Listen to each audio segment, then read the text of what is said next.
Well, United Motorsports moment of the week for me, RV, and I think a lot of people. It's definitely got to be Eli Tomac wins again. It was narrow, a lot narrower than the opening round at Anaheim, as you know.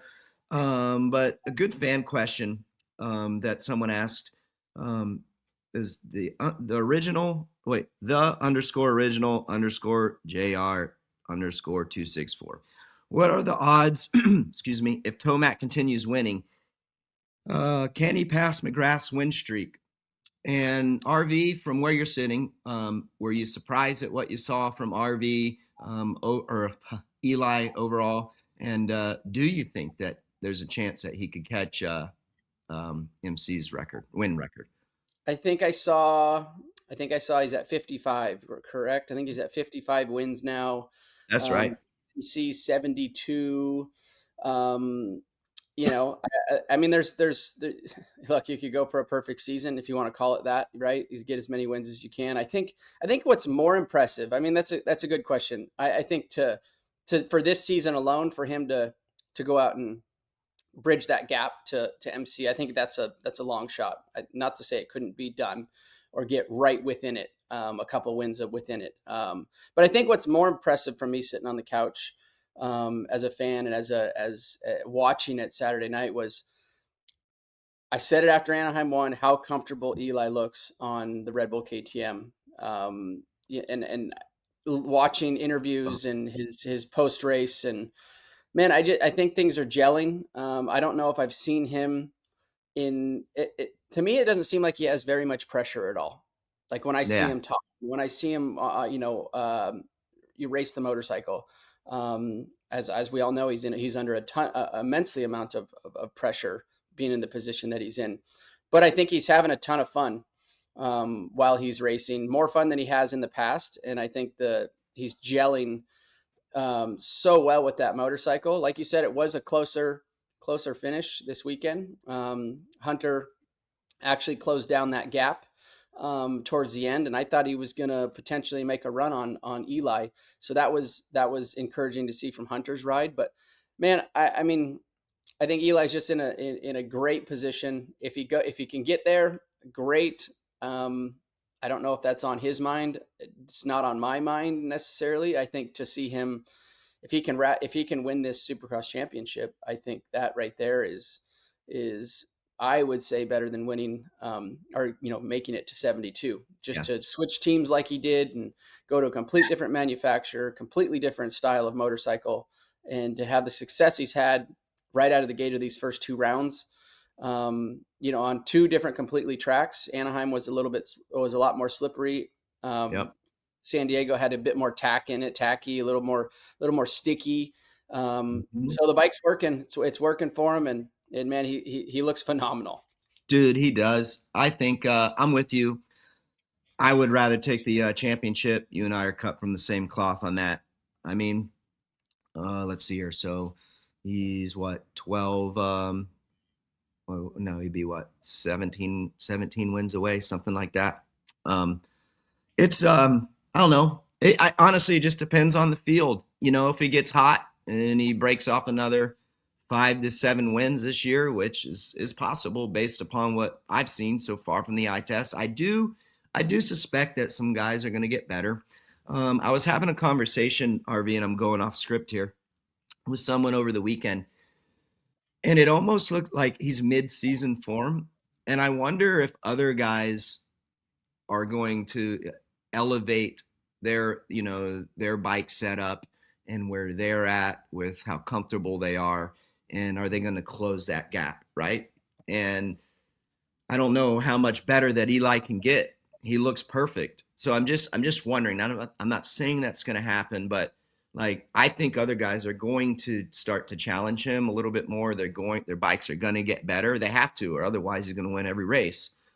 So do you sense that for him, or no? Do you feel like other guys are gonna raise the bar or at least close in the gap?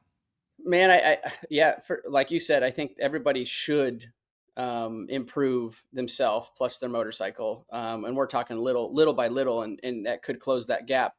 Um, but you're still going to have to deal with a veteran like Eli in his position and as many gate drops as he's had. And yes, if you can bridge the gap on speed on the weekend, you still have to bridge that gap mentally and at the racer that Eli is too. So I don't think Eli is going to just run away with every single win. But as we've already seen, guys that we had kind of expected to be up front maybe haven't been. Eli starting off the openers like he has, I think that's scary for some of these other guys, because typically that we've seen in the past, Eli hits kind of mid form or his best form mid season, and he's coming out swinging. So you got to figure that Eli's going to get better too. They're going to figure out a couple more little tricks of the trade throughout the season. The bike should get better. He should get better, along with everybody else. But he's already got the upper hand at this point. So that's what's going to be interesting to see. Obviously, it's a long season. Like we talk about every single show, staying healthy, minimizing the mistakes. And that's where Eli's so good at, is because of his, as long as he's been out as in this sport as a racer. Yeah, I think just to close it, put a button on this for our great fan question. That was awesome question, by the way, original JR.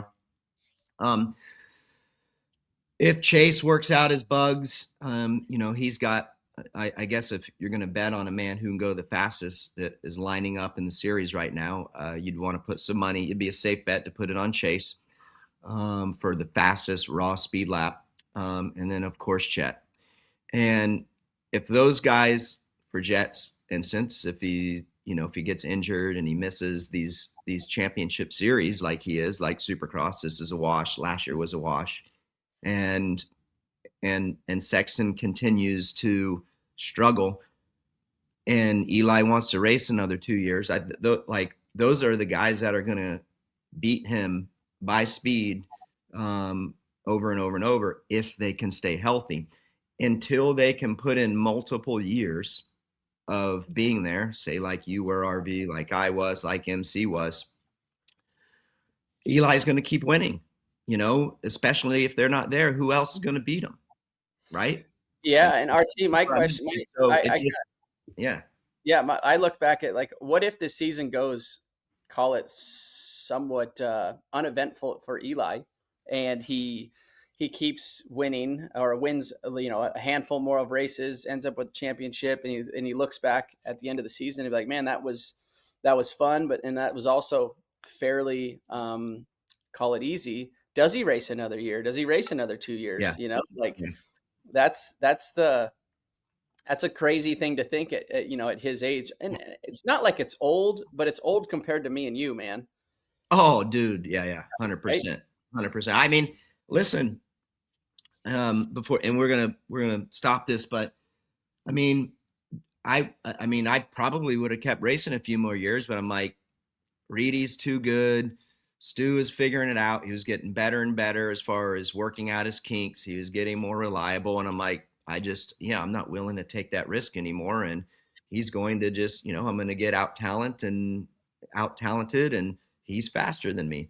And I'm just, my time has come. And again, I think Eli's in a similar situation until those guys can figure it out and put full seasons together back to back. So it'll be fun to watch. Before we go to the Boxo breakdown, if you haven't, go to unitedmotorsports.com/title24, enter your email, get a $15 credit towards your first order.